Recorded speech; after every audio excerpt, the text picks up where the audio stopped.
계속 서신 채로 말씀 봉독하시겠습니다. 하나님께서 오늘 우리에게 주시는 말씀은 에스더 7장입니다.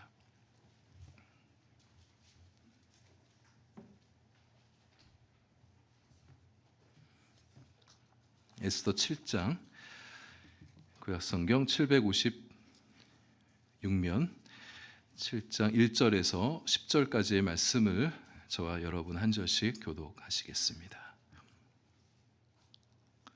왕이 하만과 함께 또 왕후 에스더의 잔치에 가니라.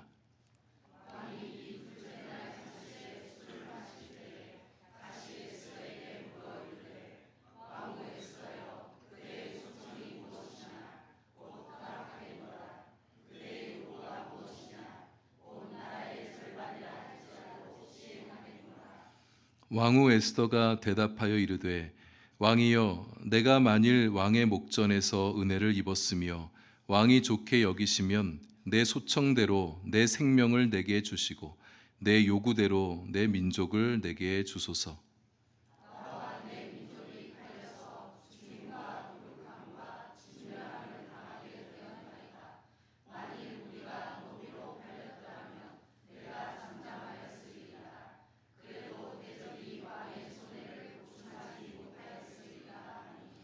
아하수에로 왕이 왕후 에스더에게 말하여 이르되 감히 이런 일을 심중에 품은 자가 누구며 그가 어디 있느냐 하니,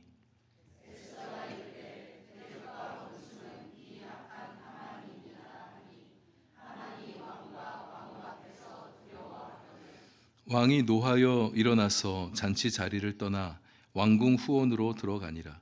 하만이 일어서서 왕후 에스더에게 생명을 구하니 이는 왕이 자기에게 벌을 내리기로 결심한 줄 알미더라.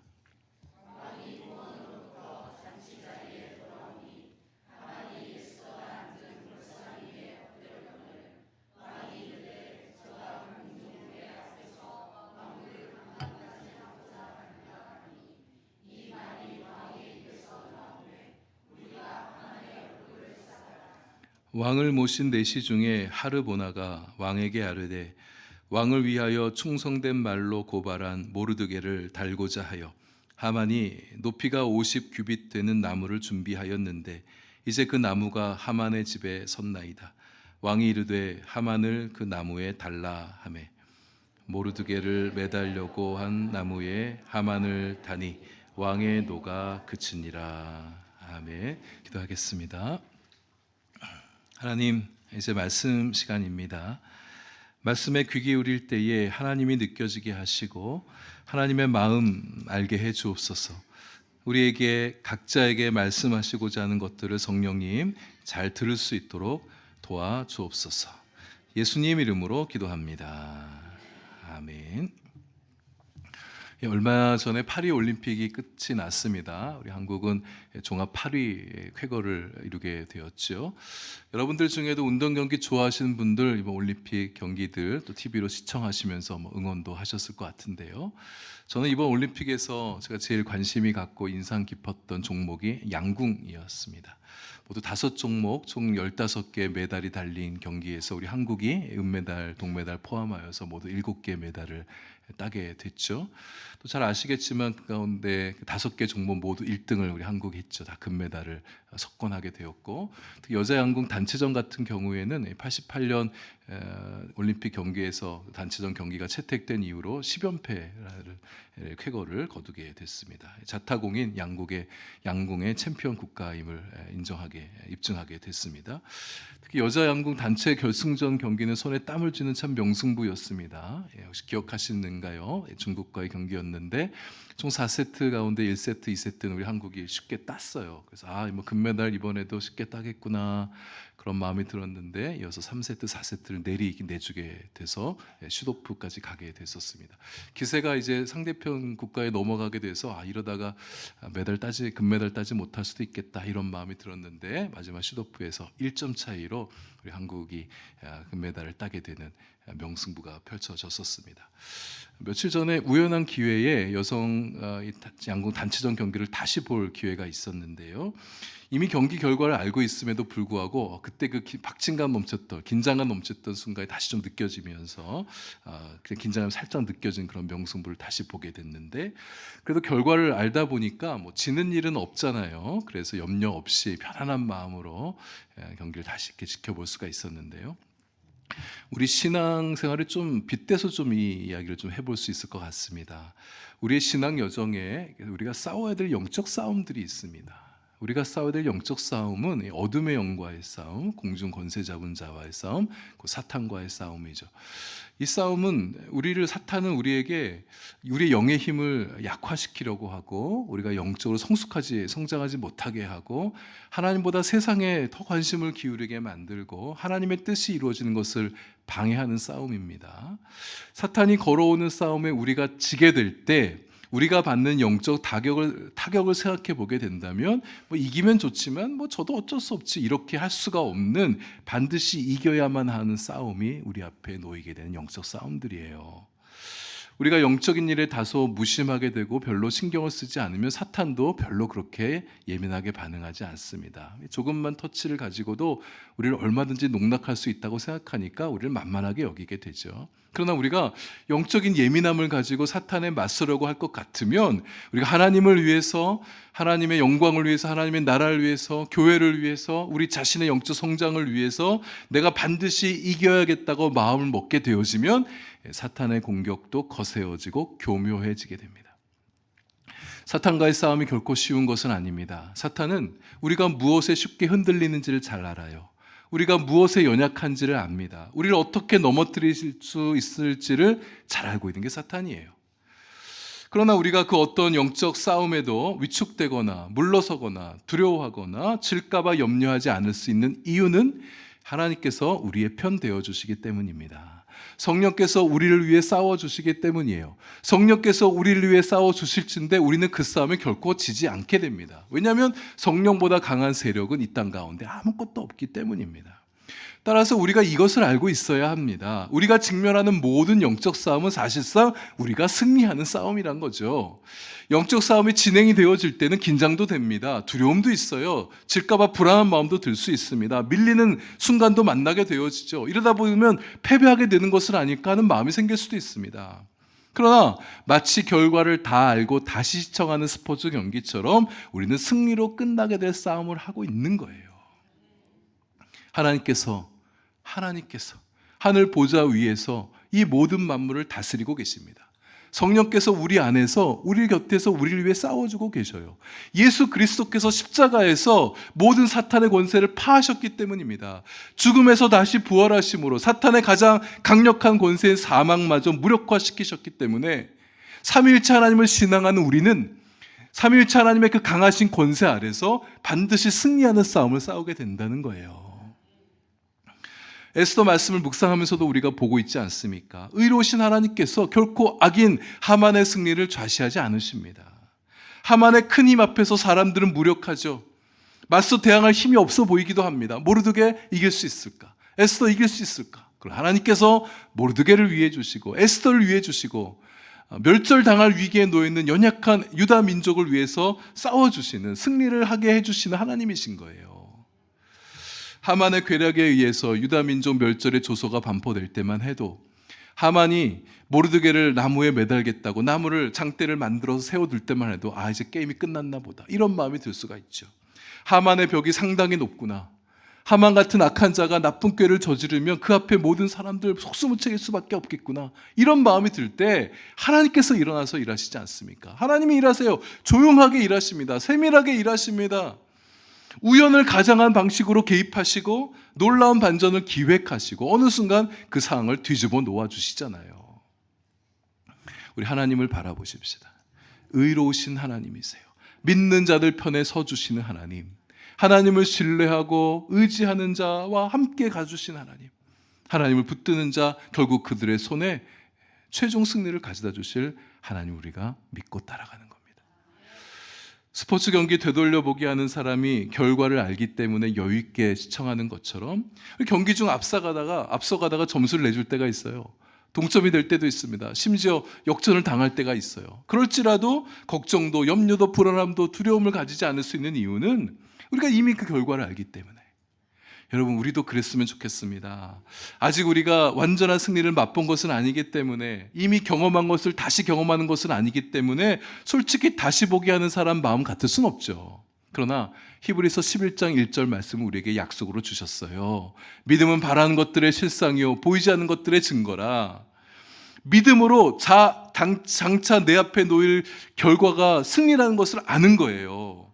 하나님께서 내가 가진 믿음을 최종 승리의 증거로 여기라고 말씀하시는 겁니다. 우리 믿음의 사람들이잖아요. 믿음 갖고 살아가는 사람들이지 않습니까? 결국 우리에게 승리를 가져다 주실 하나님이십니다. 과정 중에는 두려워요. 긴장도 됩니다. 패배할까 하는 염려도 생길 수 있어요. 당장은 결과가 좋지 않아서 벼랑 끝에 내몰리는 순간을 경험하게 될 수도 있습니다. 그럴지라도 예상하기 힘들었던 반전을 가져다 주신 하나님, 역전의 하나님, 결국 악마저 선으로 바꿔내신 하나님, 우리의 실수, 실패를 가지고 선한 것으로 만들어서 우리 앞에 가져다 놓으실 그 하나님을 우리가 굳게 믿고 신뢰하며 나아가는 여러분과 저의 삶이 될 수 있기를 바랍니다. 하나님 의지하며 살아가는 자, 반드시 모든 거 합력하여 유익과 축복을 가져다 주실 하나님이세요. 이거 우리 못 믿으면 우리 신앙생활 힘들어요.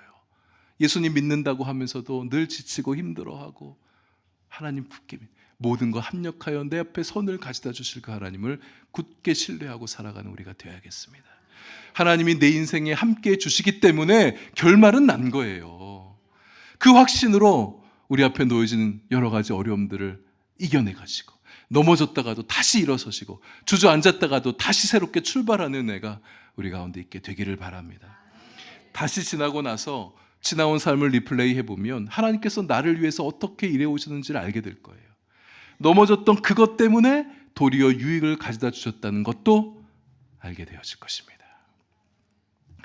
경기를 다시 되돌려보니 승부에 집중하면서 경기를 지켜봤던 그때 지켜보면서 못 느꼈던 것을 다시 좀 보게 하는 그런 게 있었어요. 눈에 들어왔습니다. 선수들의 얼굴 표정도 좀 더 세밀하게 들어왔고, 이 양궁 경기장 뒤편이 풍경이 굉장히 아름답더라고요. 뭐 좀 멋있어 보이긴 했는데 세상 풍경이 굉장히 아름답게 느껴지는, 강하게 좀 느껴지기도 했습니다.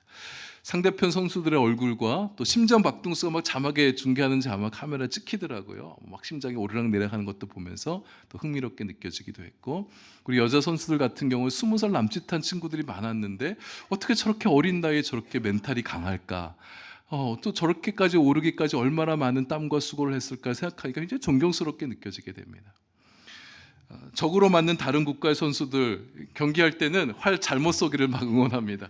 7점, 8점 쏘면 아싸 막 통쾌하고, 또 바람이 막 불잖아요. 그래서 우리 다른 편 선수들이 활 쏠 때 바람이 좀 세게 불어가지고 우리 선수들이 좀 잘 쐈으면 좋겠다 막 이렇게 응원했는데, 다 끝나고 다시 보게 되니까 다른 나라 선수도 얼마나 애쓰면서 저기까지 올라왔을까 막 격려하는 그런 마음도 생기더라고요.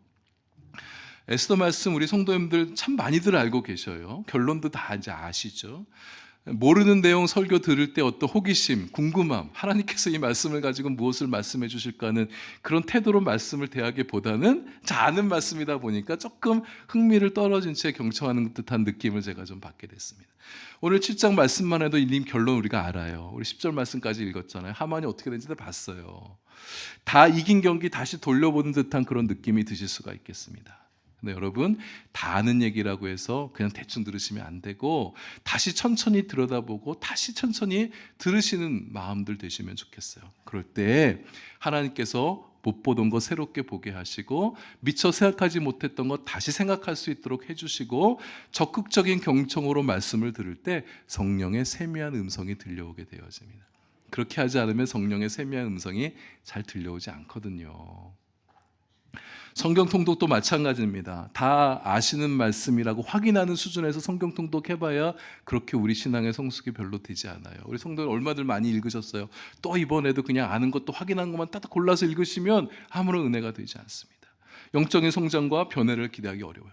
원래 하나님 말씀이 선포되는 곳에서는요, 거룩한 충격이 있습니다. 마음에 찔림이 있어요. 회개도 일어나게 되어지고 성장하고 성숙하고 싶은 갈망이 일어나게 되어 있어요. 근데 성경을 읽어도 이런 감흥이 일어나지 않으면 그것은 하나님 말씀의 능력의 부재 때문이 아니라 말씀을 받아들이는, 대하는 우리의 마음의 문제인 겁니다. 다 아는 이야기다. 별로 흥미없어. 딴 생각 빠지지 마시고 적극적인 경청으로 말씀을 들을 때 다 알던 말씀이라도 은혜가 되고 지혜가 되고 생명이 되고 능력이 되는 메시지로 우리의 마음에 다가올 수 있게 되어집니다. 그런 마음으로 말씀을 읽을 때 하나님 말씀이 그대로 우리에게 은혜와 지혜와 생명과 능력이 되어지게 될 거예요. 그렇게 말씀을 대하며 살아가는 우리 한마음교회 성도님들 되실 수 있기를 바랍니다. 서론이 상당히 길었습니다. 서론이지만 그래도 중요한 핵심을 많이 얘기했어요. 이제 7장으로 조금 더 들어가 보겠습니다. 왕후 에스더가 왕과 하만을 또 잔치에 초대합니다. 우리가 7장의 결론, 10절의 내용까지 다 알다 보니까 경기 결과를 다 아는 우리가 되어버렸지만 에스더에게 좀 감정이입을 좀 해보시면 좋겠어요. 에스더는 이 경기의 결과가 어떨지 아직 몰라요. 굉장히 떨리는 마음으로 긴장감 속에서 심장 박동수가 굉장히 높이 있는 상태에서 지금 왕을 대하고 있을 것입니다. 얼마나 두렵고 떨릴까. 아하수에로 왕이 뭐든지 다 들어주겠다고 말은 했지만 막상 그 얘기를 꺼내면 어떻게 대할줄까? 결국은 왕이 직접 사인한 유다 민족 조소, 멸절 조소의 조서를 취하시켜야 게임이 끝나는 거잖아요. 근데 왕이 직접 사인한 것을 다시 되돌린다는 게 생각보다 어려울 수가 있습니다. 다음 주 8장까지도 이 긴장감이 계속 이어지게 되는데요. 에스더는 정말 목숨 걸고 간청하는 상황인 거예요. 엄청난 긴장감으로 지금 양궁장의 선수들보다 더 긴장감 넘치는 그런 현장 속에 지금 현장을 우리가 지켜보고 있는 겁니다. 아하수에로 왕은 에스더가 자신을 위해서 마련한 이 잔치가 즐겁습니다. 그러나 한편으로 에스더가 도대체 뭘 얘기하고 싶은가 계속 궁금한 거예요. 그래서 다시 묻죠. 벌써 3번째 묻는 거예요. 왕후 에스더여, 당신의 소청이 무엇입니까? 내가 다 들어주겠습니다. 이렇게 말해줘서 얼마나 다행인지 모릅니다. 그럼 왕이 하룻밤 사이에 마음이 바뀔 수도 있는 거잖아요.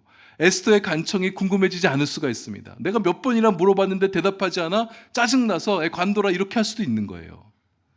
여러분, 누군가가 여러분에게 호의를 가지고 우리의 이야기 들어주고 궁금해해주고 물어봐주는 것이 얼마나 고마운 것인지 몰라요. 이제는 때가 됐습니다. 에스더가 드디어 입을 열게 되죠.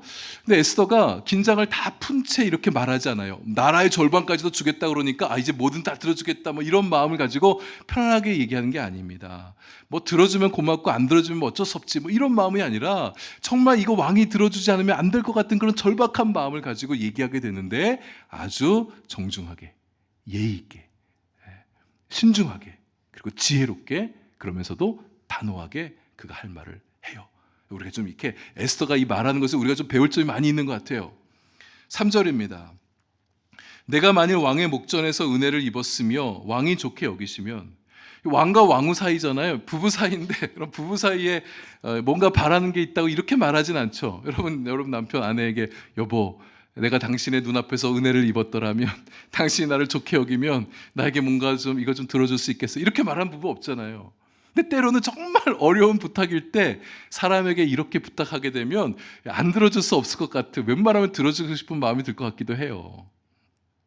에스더가 핵심을 말합니다. 2가지를 말하게 되는데, 먼저는 자신의 생명을 지켜달라고 얘기합니다. 내 생명이 지금 위태하니 나를 살려주세요, 이렇게 말하는 거예요. 왕후가 자신의 생명을 내게 주시라고 이렇게 말하고 있으니 왕의 입장에서 상당히 충격을 받을 수 있습니다. 굉장히 화가 날 수 있는 상황인 거예요. 감히 누가 왕후의 목숨을 빼앗는단 말인가?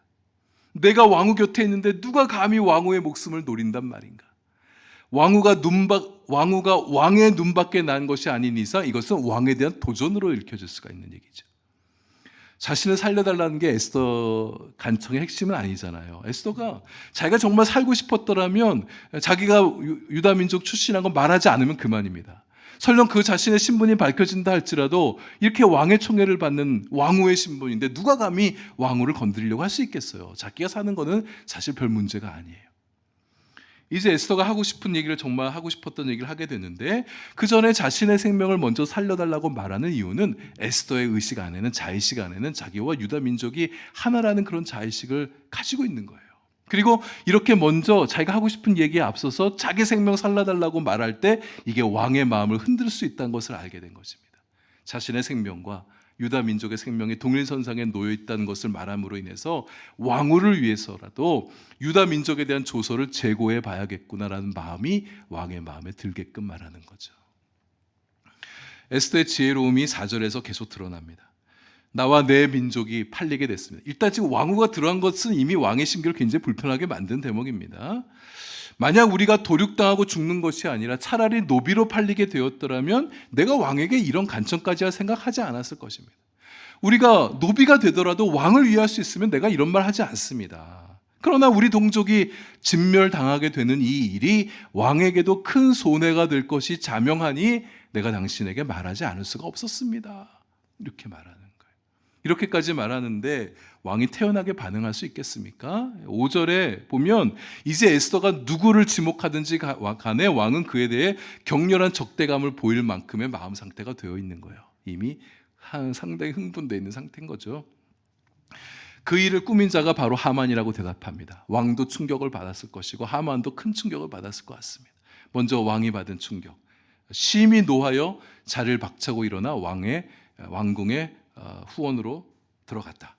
가장 가까운 측근인 하만이 왕후를 죽이려 했다는 사실에 충격을 받았을 것 같습니다. 아마도 하만의 얼굴을 보기 싫을 만큼 옆에 나란히 앉아있을 텐데 미운 마음이 들어서 얼굴도 꼴도 보기 싫은 마음이 뛰쳐나갔을 수 있어요.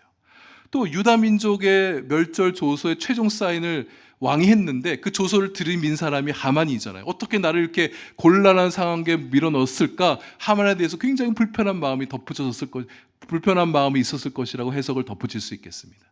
한편으로는 도대체 이 일을 어떻게 처리할까 고민이 되어서 잠시 자리를 비운 것일 수 있습니다.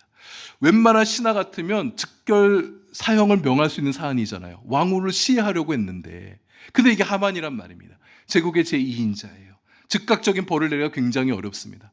잠깐 자리를 피해서 하만을 어떻게 하면 빼줄 수 있을까 이렇게 고민하는 시간이 아니라 어느 수위에서 하만에게 벌을 내려야 될 것인가 생각하는 시간을 벌기 위해서일 수 있습니다.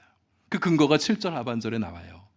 왕이 잔치자리에서 일어나 왕궁 후원으로 들어가는 것을 하만이 보면서 왕이 자신에게 벌을 내리겠구나 직감하게 되어집니다. 하만이 받은 충격도 이만저만이 아닐 것이에요. 아까 오전인지 오후든지 모르드게를 태우고 가두 행진을 벌인 것도 굉장히 자신한테 심기가 불편했던 일이었지만 공식적으로 모르드게를 자기보다 높이 세웠다든지 이거 아직 결국 나온 사항이 아니란 말이에요. 여전히 왕후가 초대한 자리에 왕과 자신만이 초대되어 가고 있습니다. 마음이 여전히 기쁜 마음이 있는 거예요. 에스더가 유다인이라는 것을 아직 하만이 모르고 있는 것 같습니다. 알았다면 왕후를 어떻게 처리할 것인가에 대해서 분명히 고민도 담겼을 텐데 본문 안에서 그런 기미가 보이지 않습니다. 그저 왕후의 잔치에 왕과 자기만이 초대되어 갔다는 그 사실에 기뻐하고 좋아하고 있는 하만의 모습을 보게 돼요. 왕후가 자신을 좋게 보고 있는 줄로 알았는데 왕과 자기만 초대했으니까. 근데 왕후를 죽이려고 한 사람이 자기 자신이라고 지목하게 되어지니 그 순간 이 하만이 두려움에 공포심에 질리게 되었던 것이죠. 수많은 사람들이 보는 자리에서 왕후를 죽이려 했던 사람이 바로 자기라고 말하니까 그 순간 그냥 생각이 얼어버릴 수가 있었을 것입니다. 게다가 왕이 분노한 상태입니다. 궁지에 몰린 하만이 할 수 있는 방법이라고는 왕후에게 엎드려 비는 수밖에 없어요. 왕이 나가자 왕후의 의자에 엎드립니다. 왕후가 왕에게 선처를 구하면 큰 벌은 면할 수 있을 테니까, 그렇게 되면 대책을 마련할 수 있는 시간을 확보할 수 있으니까 왕후에게 비는 거예요. 그러나 일이 안 되려고 하니까 왕후에게 간청하기 위해 왕후에 가까이 다가간 모습이 왕에게 포착되어지게 되고 이제는 돌이킬 수 없는 말이 왕의 입에서 흘러나오게 됐습니다. 아무리 왕에 가까운 측근 신하라 할지라도 왕후를 가까이 하는 것은 무례한 일이죠. 그런데 다급하다 보니까 자신도 모르게 왕후 가까이 하만이 다가가게 된 거예요. 그런데 그 모습을 보고 왕이 왕후를 고파를 한다 이렇게 말하게 된 것입니다. 사실 그럴 리가 없잖아요. 이런 상황 속에서 지금 하만이 지금 왕후를 겁탈 그런 마음이 그렇게 생길 수나 있습니까? 또 사람들이 잔치자리에 굉장히 많이 있는데 불가능한 일이에요. 그런 생각 아마 하나도 없었을 것 같아요. 근데 그렇게 보였다는 데 문제가 있는 겁니다. 그리고 사실 여부를 떠나 왕이 그렇게 말했다는 데 사태의 심각성이 있는 겁니다. 당시 고대 왕들 또는 귀족들의 의자는 옆으로 비스듬히 누울 수 있을 만큼의 긴 의자였었습니다. 예수님 시대에 예수님과 제자들과 식사를 할 때도 이렇게 비스듬히 이렇게 한쪽 기대서 식사를 하는 그런 대목들이 좀 있었잖아요. 당시 왕후들, 높은 신하들이 앉는 의자는 조금 길고 넓은 의자였을 것입니다. 근데 하만이 왕후의 걸상 위에 엎드렸다고 했어요. 그러니까 왕후의 몸에 엎드린 게 아니라 왕의 의자에 몸을 기댔던 거죠. 왕후의 몸이 닿지 않는 의자의 어떤 부분에 엎드리게 된 것인 거죠. 근데 그것이 왕의 눈에 보여주는 순간, 왕후 마당에 나갔다가 다시 들어오면서 보여지는 왕의 눈에 보여지는 모습은 왕후의 걸상에 어쨌든 엎드리고 있으니까 왕후를 겁탈하는 것처럼 그렇게 보여줄 수 있던 거죠. 감정이 상하고 특히 화가 많이 나 있는 상태에서는 보이는 것들이 더 과장되어 보이기 마련입니다. 이제 하만은 완벽한 궁지에 몰렸습니다. 주변 신하들이 그의 얼굴을 감싸서 체포했다고 그랬어요. 이때 마침 하르보나라는 내시가 왕에게 보고합니다. 하만이 모르드게를 매달 장대를 만들어놨는데 그 장대가 하만의 집에 있습니다. 모르드게를 죽인다고. 그 전에 왕이 모르드게를 존귀하게 하고 싶어서 가도행진까지 허락했잖아요. 자신을 위해서 자기를 위해서 암살을 예방했던 사람이었잖아요. 자기가 높이려고 했던 사람을 하만이 죽이려고 한다. 그 말을 듣는 순간 다른 걸 생각할 필요가 없는 거예요. 그 나무에 하만을 달아 죽여라 명령 내리게 되어지죠. 그렇게 해서 모르드게를 죽이려고 하루 전날 자신이 만들어 놓은 장대에 자신이 매달려 죽는 비참한 최후를 하만이 맞이하게 됐습니다. 하루 사이에 이런 반전이 일어날 줄을 누가 알았겠습니까? 왕 다음의 최고 권력의 정점에 올라가 있는 하만이 이렇게 하루아침에 곤두박질 칠 줄은 누군들 예상할 수 있었겠습니까? 근데 여러분, 이게 우리 인생의 실존이지 않을까요? 한 치 앞도 내다볼 수 없는 게 우리 인생이지 않습니까? 오늘까지 승승장구하다가 내일 갑자기 무슨 일이 생길지 누구도 장담할 수 없는 게 우리 연약한 우리의 인생들이지 않습니까? 자신의 인생 내가 원하는 대로 다 할 수 있을 것만 같아 보여도 하나님께서 막으시면 안 되는 거예요. 인간의 생사화복을 주관하시고 섭리 가운데 일을 기획하시고 일이 되게 하시기도 하고 일이 안 되게도 하실 수 있는 분이 바로 우리 하나님이십니다. 그러니 우리 하나님 앞에서 겸손하셔야 됩니다. 어떤 일에 성공했다고 성취감에 도취하지 마시길 바랍니다.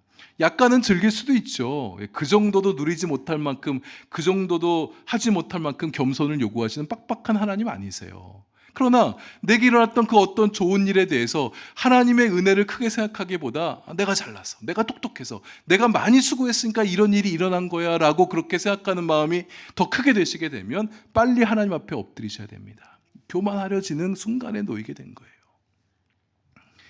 높아진 자는 낮아질까 두려워해야 됩니다. 사람을 높이시고 낮추실 수 있는 분이 바로 우리 하나님이시기 때문이에요.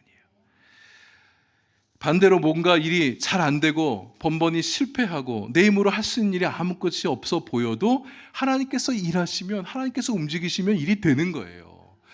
여러분, 누군들 하만을 이렇게 꼬꾸라뜨릴 수 있었겠습니까? 어떤 권력자가 모르드게가 죽이려고 만든 장대에 자신이 달려 죽게 할 수 있었겠어요? 왕이면 됩니까? 그래도 명분이 있어야 되잖아요. 아무리 왕이라 할지라도 제국의 제인자를 맘대로 할 수 있는 것은 아니란 말입니다. 이런 경위가 밝혀지게 되고 에스더가 용기 있게 밝히고 하필 하만이 에스더의 걸상에 엎드려진 모습이 딱 왕의 눈에 보이게 됐던 그 순간, 그런 상황의 시점이 만들어졌기 때문에 하만에게 이런 명령을 내릴 수가 있었던 거죠. 정말 기가 막힌 타이밍이잖아요. 왕이 조금만 더 늦게 들어왔어요. 하만이 왕 에스더 앞에 엎드렸다가 바로 일어나서 물러서서 또 얘기를 하고 있었더라면 하만에게 이렇게 하만을 즉각 죽이라는 명령을 내리지 못했을 수 있는 것입니다. 또 마침 하만이 모르드게를 죽일 요량으로 장대를 세워둔 것을 아는 내시가 있었기 때문에 그 자기가 만들어둔 장막에 달려 죽게 되어진 것이었죠. 하나님께서 하신 일들이에요. 하나님께서 모든 상황을 주관하시면서 적절한 타이밍에 일을 엮어 만들어내신 하나님이신 것입니다. 내가 할 수 없는 일, 우리가 볼 때 안 돼요. 그러나 하나님께서 움직이시면 일이 되는 거예요. 그러니까 우리가 하나님께 구해야죠. 하나님 의지해야죠. 하나님 도와달라고 청하셔야죠. 하나님께서 우리를 위해서 일해 주시니까 하나님 앞에 엎드리는 겁니다. 하만을 치셨던 하나님이십니다. 아무리 강하고 큰 권력을 가진 자라 할지라도 자신이 뿌린 악의 씨앗 자신이 거두게 하신 하나님이세요. 세상의 악한 꾀를 도모한 사람 만날 때 우리 마음이 무거워집니다. 우리가 힘이 없을 때 굉장히 마음이 어려워져요. 힘과 권력과 재물로 악행을 저지르는 사람 만날 때 우리가 시리에 빠지게 되고 좌절하거나 두려운 마음이 들 수 있습니다. 그럴 때 빨리 우리가 하나님을 바라보십시다. 악인을 두려워하지 말고 하만 같은 악인도 얼마든지 무력화시킬 수 있는 진짜 우리가 두려워야 될 하나님을 두려워해야 되는 거예요. 의로우신 하나님께서 살아계십니다. 의로우신 하나님께서 다 지켜보고 계셔요. 반드시 불의를 판단하시고 심판하실 때가 올 것입니다. 반드시 악인을 판단하시고 심판하실 때가 올 것이니 그날을 기다리는, 때를 기다리는 우리가 될 수 있어야겠습니다. 반대로 에스더를 살리시고 모르드게를 살리시고 연약한 유다 민족을 살려내주시는 하나님이시죠. 하나님 뜻 따라 살아가는 우리 성도들은 여러 가지 면에서 우리가 연약할 수 있고 힘이 없고 패배하고 실패하는 듯 보인다 할지라도 결국은 이기게 하신 하나님이세요. 마침내 우리의 손에 승리를 가져다 주실 그 하나님, 그래 이 하나님을 분명히 믿고 신뢰하고 의지하면서 하나님을 따라 살아가는 저와 여러분의 삶이 될 수 있기를 바랍니다.